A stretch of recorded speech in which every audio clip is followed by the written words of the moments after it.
Hello friends, आप देखना शुरू कर चुके हैं इस यूट्यूब चैनल का video tutorial series open journal system OJS, जिसमें मैं आपको ओजेएस के वर्जन 3.x मतलब जो 3.x के बाद की जो सीरीज है उसके रिलेटेड मैं आपको इस ट्यूटोरियल में वीडियो डालता हूं, इस चैनल पे वीडियो डालता हूं। आप इस चैनल को सब्सक्राइब कर लीजिए और बेल आइकन प्रेस कर दीजिए ताकि आपको सभी वीडियोस के अलर्ट्स आपको तुरंत मिल सकें। ओजेएस से रिलेटेड या पब्लिशिंग से रिलेटेड किसी भी तरह का कोई भी इशू होने के लिए आप मुझे कमेंट्स करके बता सकते हैं। कोई एडवाइस हो तो कमेंट्स करके बता सकते हैं। वीडियो काम का लगे तो लाइक्स एंड शेयर ज़रूर करें, और किसी तरह का एडवाइस हो तो आप मुझे कमेंट्स करके बता सकते हैं। आज आपको इस वीडियो में मैं आपको बताऊंगा कि स्क्रीन पे आप देखिए तो स्क्रीन पे आपको दो एरर आपके आपके सामने दिख रही हैं। एक दिख रही है N unexpected error has awkward, please reload the page and try again. दूसरी एरर दिख रही है double hash API dot submissions dot unknown error double hash. ये दो तरह की एरर है। या मैं आपको एक वेबसाइट पे सीधे लाइव दिखाता हूँ। ये जैसे ही लॉगिन करके एडमिन पेज पे जैसे ही आप आते हैं तो सबमिशंस होने में आपको दो एरर दिखाती हैं। एज वेल एज देखिए यहाँ पर और भी कई तरह की एरर आ रही हैं। ठीक है। दूसरा, आप इसी आपके ब्राउज़र पे ही राइट क्लिक करके आप इंस्पेक्ट एलिमेंट, ये मैं मोज़िला फायरफॉक्स में कर रहा हूँ, आप भी मोज़िला फायरफॉक्स पे आप ट्राई कर लीजिए। इंस्पेक्ट एलिमेंट में आपने जैसे ही करके कंसोल पे आप क्लिक करेंगे, कंसोल पे क्लिक करने के बाद अगेन एक बार ट्राई करिए, सबमिशन ओपन करेंगे तो आपको दो 500 इंटरनल सर्वर एरर, एक साथ दो या दो से ज़्यादा आपको 500 इंटरनल सर्वर एरर आपको दिखेंगी। तीन एटलीस्ट थ्री हैं। ये तीन इसलिए हैं, एज वेल एज यहाँ पर तीन ओके होंगे, एक दो तीन, तीन ओके हो गए क्योंकि ये तीन टैब्स का डेटा निकाल रहा है। ये हमने एरर को या हमारे को ये एरर ऑकर्ड हो रही है।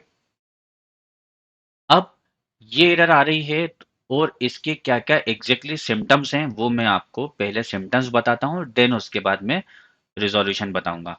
आप समझ गए? ये आपको कंसोल पे तीन एरर आ रही है, 500 इंटरनल सर्वर एरर आएगी या फिर no response API no response की एरर आएगी, एक एरर।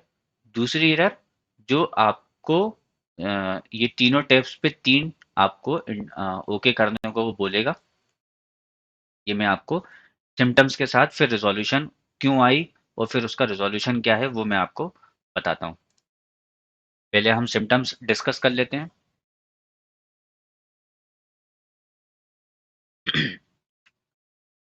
इस एरर के क्या क्या सिम्टम्स हैं?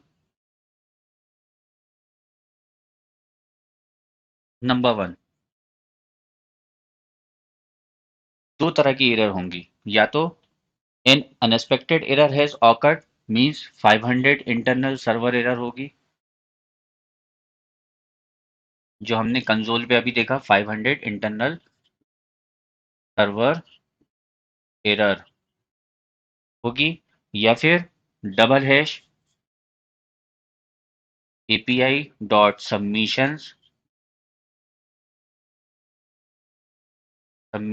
डॉट अननोन एरर, कैपिटल में ई, अननोन एरर और डबल हैश। ठीक है। ये दो तरह की एरर हो सकती हैं, एक सिम्टम्स। दूसरा सिम्टम्स, आपने जर्नल में किसी तरह का कोई चेंजेस नहीं किए, कोई कॉन्फ़िगरेशन फाइल को नहीं छेड़ा, किसी तरह के किसी तरह के कोई भी सेटिंग्स नहीं की, चलते हुए सडनली ये एरर आने लगी। सडनली आपको ये एरर आने लगी। ठीक है। अचानक आने लगी, चलते हुए जर्नल अच्छा खासा चल रहा था, जर्नल अचानक ये आने लगी। नंबर थर्ड, ये थ्री टाइम्स एरर होगी, मोर देन थ्री टाइम्स होगी, मोर देन थ्री टाइम्स एरर होगी। मैंने तीन बार ओके किया था और कंसोल पे भी तीन बार एरर दिख रही थी, more than three times, means more than three up to four times भी आ सकती है, थ्री टाइम्स भी आ सकती है। ठीक है। नंबर फोर्थ, आपने जब पीक आवर्स नहीं है, पीक आवर्स मतलब बिल्कुल हमारा इंटरनेट वर्ल्ड जो है सोया हुआ रहता है नाइट के वक्त, जब आपका सर्वर बहुत अच्छे से रिस्पॉन्ड करता है, जब बहुत अच्छे से बहुत फास्टली जब वर्क करता है, इंटरनेट पे लोड कम होता है, तब इसमें से कोई एक दो टाइम्स जो है एरर कम हो जाती है। और हमारा जो ओजेएस का जो टैब है, जो एक्टिव टैब है, ऑल एक्टिव टैब है, असाइन टैब है, आर्काइव टैब है, इसमें से कोई एक आध टैब का जो डेटा है वो ओपन हो जाता है, एक आध टैब का डेटा ओपन हो जाता है, means number of times okay जो हम आ रहा था वो कम हो जाते हैं,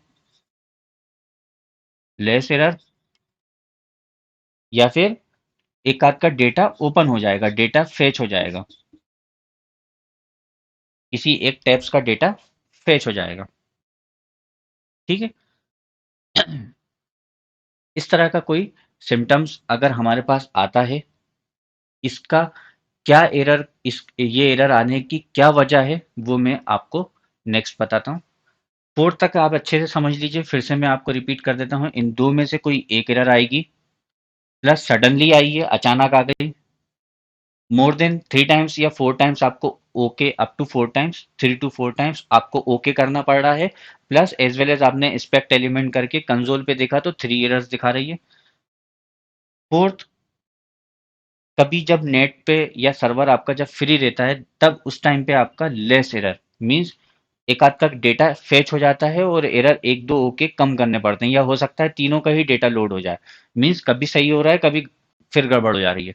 अगर ये सिम्टम्स है, तो ये सिम्टम्स के केस में, ये सिम्टम्स है तो आपको ये एरर क्यों आई, ये मैं आपको अगला पॉइंट बताता हूँ।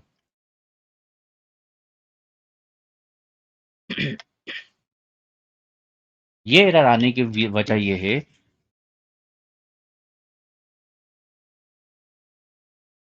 रीजन क्या है, कि आपका जो ओजेएस है वो सबमिशन फाइल से कुछ डेटा फेच कर रहा है सर्वर से। कहाँ से? सर्वर से। ठीक है। मीन्स हमने जैसे ही ये ओजेएस ओपन किया, ओजेएस को ओपन किया, ओजेएस को ओपन करते से सबमिशंस का रिकॉर्ड सर्वर से हमें फेच करके लाना है, सबमिशंस रिकॉर्ड हमें फेच करके लाना है, मल्टीपल सबमिशंस रिकॉर्ड हमें फेच करके लाना है। अब वो रिकॉर्ड सर्वर पे गया, रिकॉर्ड सर्वर ने एक सर्टेन टाइम के अंदर, सर्टेन टाइम में आपका वो रिकॉर्ड नहीं निकाल पाया, नहीं निकाल पाया, क्यों? क्योंकि टाइम आउट हो गया, टाइम आउट हो गया। अब सर्टेन टाइम में नहीं निकल पाया तो टाइम आउट हो गया, तो पीएचपी कॉन्फ़िगरेशन की वजह से हो सकता है आपको दो तरह की एरर थ्रोन करेगी, या तो एपीआई नॉन रेस्पॉन्सिंग होगी, API no response, not response, या फिर अगर पीएचपी कॉन्फ़िगरेशन में होगी कि डिटेल्ड एरर ना दिखाए, तो डिटेल्ड एरर ना डिस्प्ले करे, तो 500 इंटरनल सर्वर एरर आएगी, 500 की एरर आएगी। आपने इससे पहले भी बहुत सारी कुछ वेबसाइट्स पे एरर देखी होंगी, जहां पर ओपन करने पे वो 500 इंटरनल सर्वर एरर दिखाता है, मींस कहीं ना कहीं सर्वर के अंदर कोई एरर है तो वो हर एक एरर के लिए 500 शो करता है।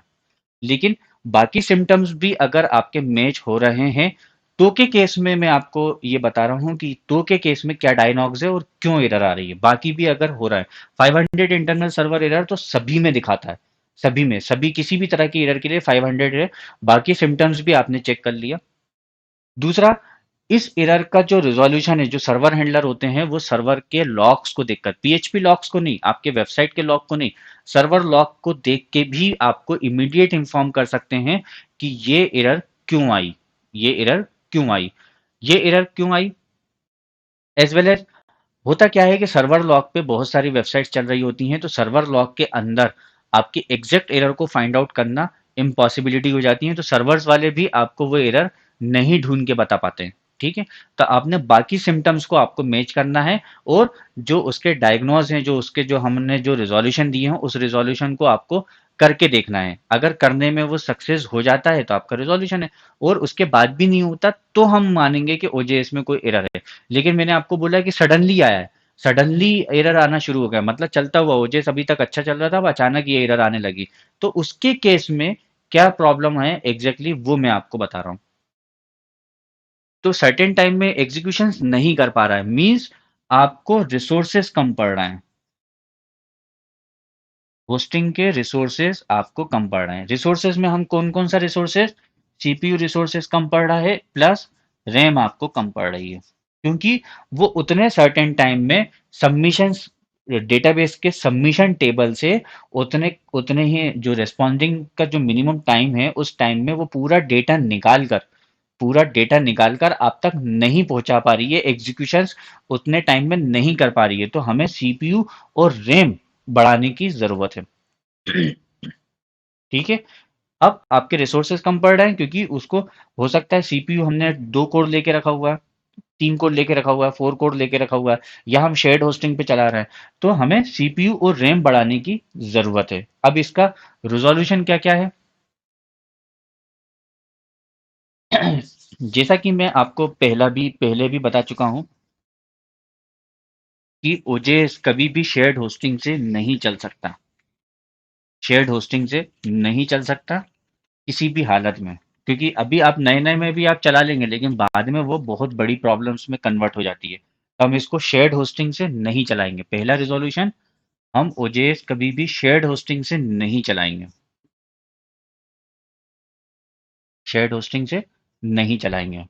दूसरा रिजोल्यूशन, आपके पास at least VDH, virtual dedicated hosting, और वर्चुअल प्राइवेट सर्वर मिनिमम होना चाहिए। ठीक है। और ऑलरेडी अगर आप वीडीएच और वीपीएस चला रहे हैं तो आपको रिसोर्सेज इंक्रीज करना पड़ेगा, मतलब सीपीयू प्लस रैम आपको इंक्रीज करना पड़ेगा। अब ये दोनों के साथ ही साथ फोर्थ, आपको light speed web server configure करना पड़ेगा। Light speed web server,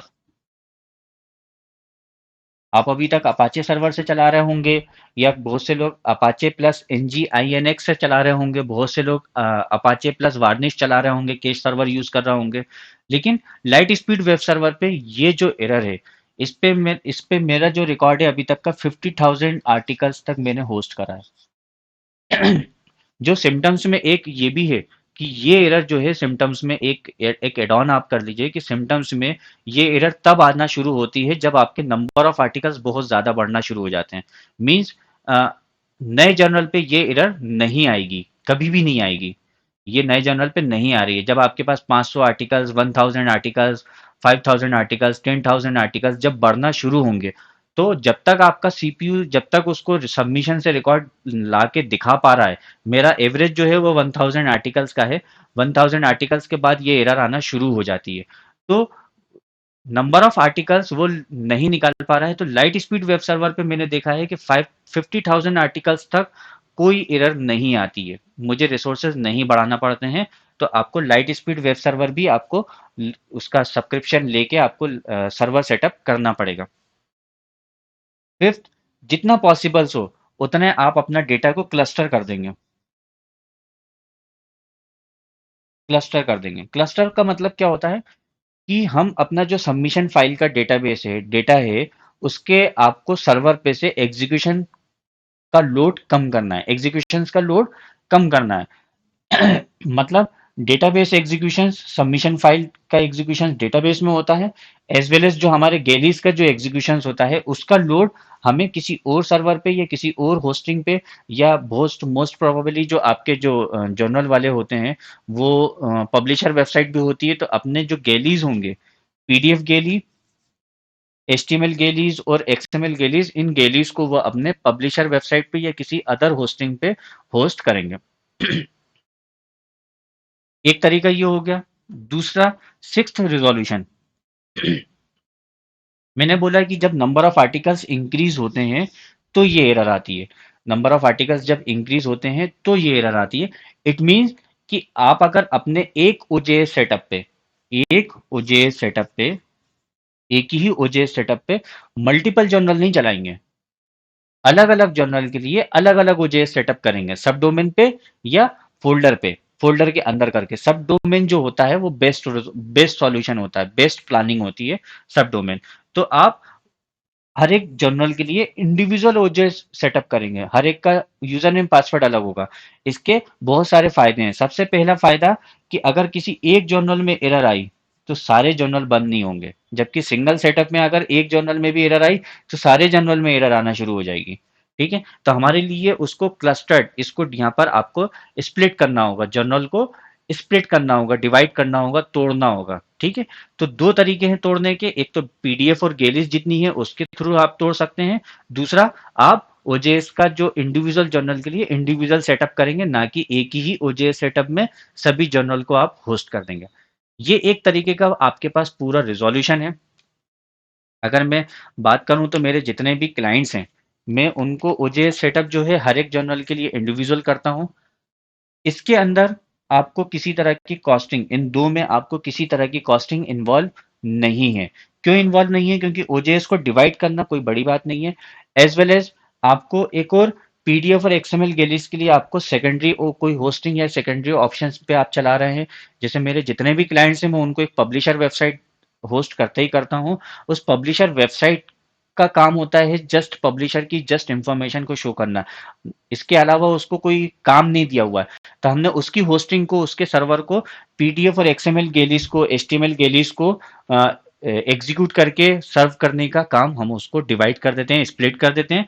as well as कभी भी ओजेएस का सेटअप एक में नहीं, अलग अलग, ये दो काम में आपको कोई एक्सपेंसेस खर्चा नहीं है। बट इसके अंदर एक्सपेंसेस है, शेयर्ड होस्टिंग से नहीं चलाना है, वीडीएच और वीपीएस या डेडिकेटेड सर्वर के साथ ही चलाना है। वीपीएस में ज़्यादा ज़्यादा सस्ते में ज़्यादा अच्छे ऑप्शंस मिल जाते हैं, इसलिए वीपीएस या वीडीएच ज़्यादा अच्छा रेजोल्यूशन है। आपको सीपीयू प्लस रैम आपको इंक्रीज करने की ज़रूरत है। लाइट स्पीड वेब सर्वर भी बहुत अच्छा खासा एक कॉस्टिंग है। तो ये आप, जब कॉस्टिंग इन्वॉल्व है, ये सबसे महंगा काम है, तो इसको आप लास्ट ऑप्शन रख सकते हैं कि जब ये इसका इतने सारे दवा देने के बाद भी, इतनी सारी मेडिसिन देने के बाद भी अगर नहीं हो रहा है तो लाइट स्पीड एक बार ट्राई करके देख लीजिए। तो ये एक कॉमन एरर का, इस टाइप का एक कॉमन रेजोल्यूशन है। इसके अलावा किसी तरह का कोई रेजोल्यूशन अवेलेबल नहीं है। कोई भी सेटिंग्स आप करके देखने की जरूरत नहीं है, क्योंकि मैंने इसमें पहले ही बोल दिया है एक सिम्टम से कि ये सडनली आना शुरू हुआ है जब आपके नंबर ऑफ आर्टिकल्स इंक्रीज हो गए, बढ़ गए, 1000 आर्टिकल्स, 2000 आर्टिकल्स। और अभी तक तो मैंने ये जितनी बार भी ये एरर देखी है वो उन्हीं में ही देखी है जिसमें up to 1000 articles, 2000 articles, 5000 articles आ गए हैं, तभी ये एरर आना शुरू होती है। जैसे कि मैं अभी आपको एक वेबसाइट जो दिखा रहा था, उस वेबसाइट पे मैं आपको दिखा देता हूँ। ये एरर कब आना शुरू हुई? जब हमारे नंबर ऑफ आर्टिकल्स पे अबव 1000 आर्टिकल्स पहुंच गए।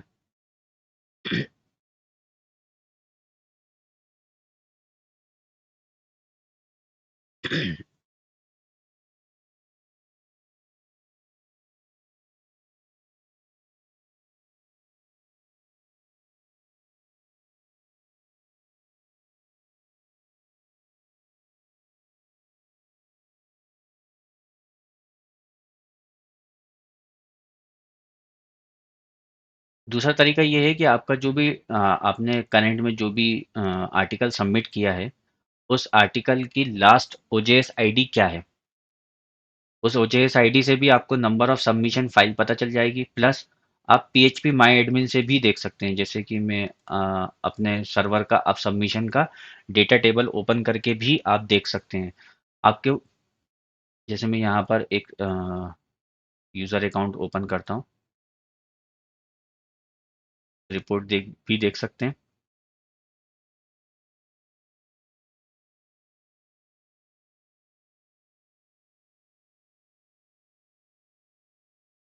देखिए ये रिपोर्ट डाउनलोड करी, इसमें 1095 1000 आर्टिकल्स के आसपास इसमें ऑलरेडी हैं। मीन्स हमारा ये ऑलरेडी पहुंच चुका है। दूसरा सिम्टम्स है,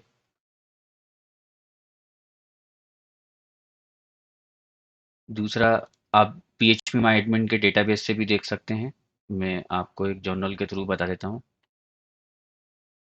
इसमें तो मेरे अभी तो वैसे जो आपको जो डेमो में दिखा रहा हूँ बस उसके लिए है कि आप पीएचपी माई एडमिन कैसे खोलेंगे। आप अपने पीएचपी माई एडमिन से भी देख सकते हैं। मैंने PHP माई एडमिन ओपन कर लिया। सबमिशन टेबल ओपन करना है आपको।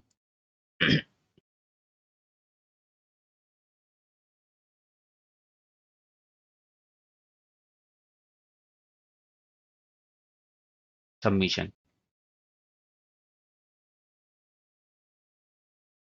आपको नंबर ऑफ रिकॉर्ड्स निकालना है। कितने नंबर ऑफ रिकॉर्ड्स हैं? 127 टोटल। अगर ये 1000 के आसपास हैं तो ये सेकेंडरी एक सिम्टम्स है कि 1000 आर्टिकल्स के बाद ये एरर आना शुरू कभी भी हो सकती है। तो इस तरीके से ये एक सिम्टम्स है और आप ये चेक कर सकते हैं कि भाई हमारे पे ये एरर क्यों आई। तो ये एरर का सिंपल सा जो रिजोल्यूशन है वो ये है कि आप अगर शेयर्ड होस्टिंग चला रहे हैं तो सीधे आप है ना VDH या VPS पे चले जाएं। ऑलरेडी VDH या VPS पे हैं तो आप CPU और रैम इंक्रीज कर लें, या अपने शेयर्ड होस्टिंग वाले से बोलते हैं कि शेयर्ड होस्टिंग वाला भी अपना अगर रिसोर्सेज बढ़ा के अगर आपको डेडिकेटेडली एलोकेटेड कर देता है तो भी आपका रिजोल्यूशन हो जाएगा।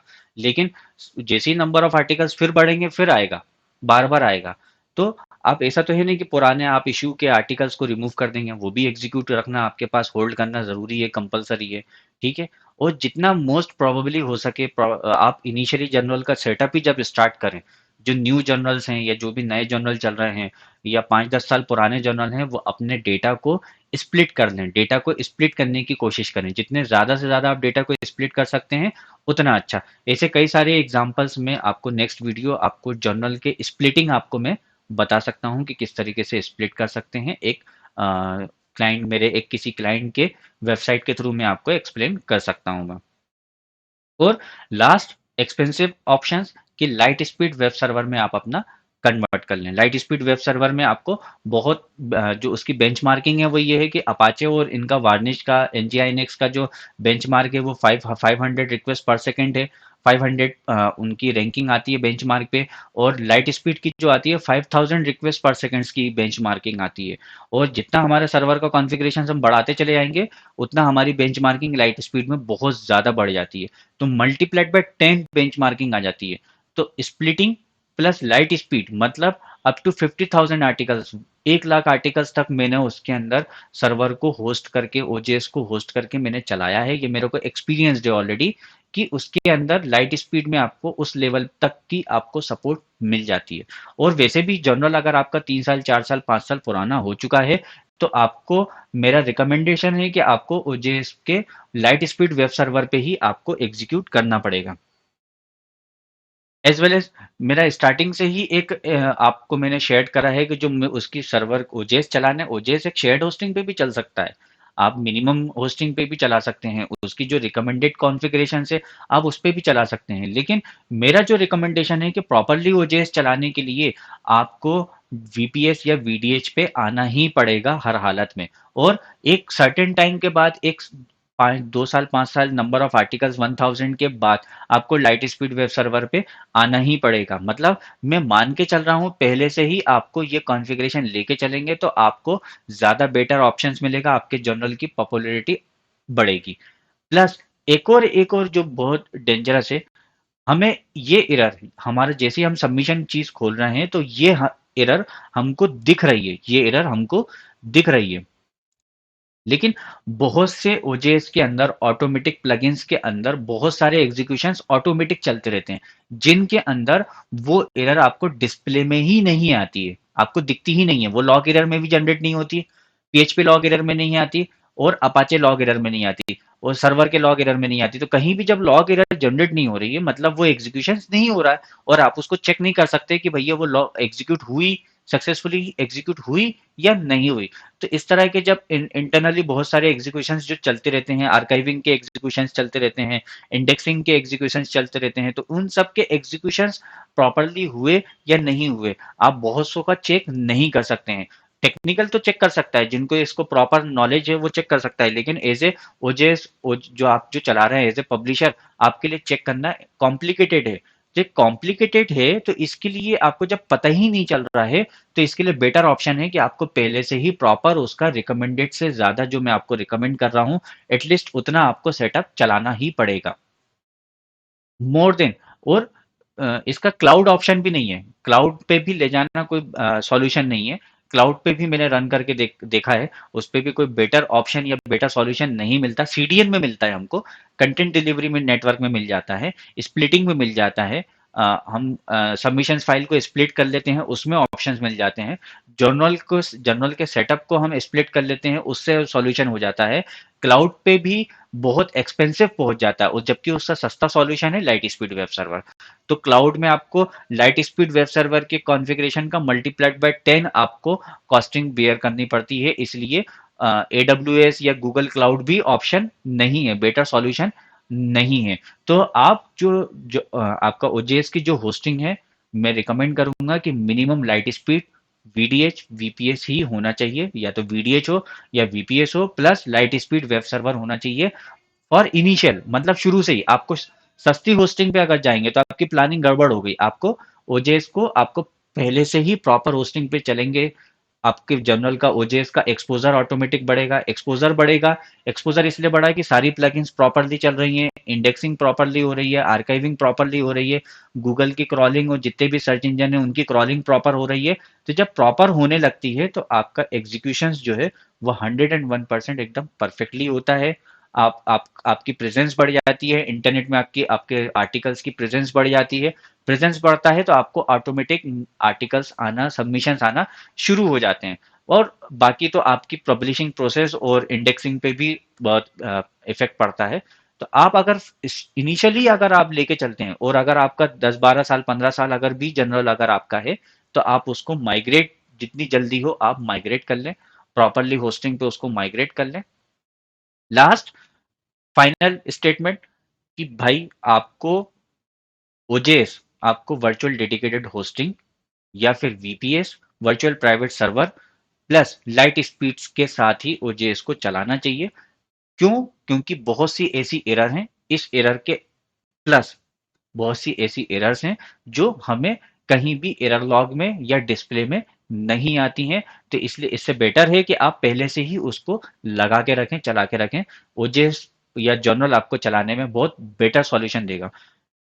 मोस्ट कि आपके जो अगर मेडिकल जर्नल चलाने वाले जितने भी हैं उनके लिए तो ये 101% रिकमेंडेड है कि आपको ये मिनिमम सेटअप चलाना पड़ेगा। हाँ, इन मिनिमम सेटअप में कौन कम से कम प्राइसिंग दे सकता है वो आपको कंपेयर करना पड़ेगा। एटलीस्ट एक कंपेरेटिवली आपको एक बेयर कॉस्टिंग बेयर तो करना पड़ेगा। इस इस वीडियो में बस इतना ही। इस वीडियो से रिलेटेड अगर कोई आपको क्वेश्चंस हो, डाउट हो या कोई एडवाइस हो, आप बताना चाह रहे हो कि इसका ये भी रेजोल्यूशन हो सकता है कोई और आपने रेजोल्यूशन निकाल के रखा हो, तो आप मुझे कमेंट्स करके बताइए। मैं उसको स्टडी करके मैं भी उसको वीडियो को डालने की कोशिश करूंगा। हो सकता है मैं वो उस चीज़ को रिसर्च नहीं कर पाया हूं, तो आप मुझे कमेंट्स करके ज़रूर बताइए। इस वीडियो में बस इतना ही। Thank you.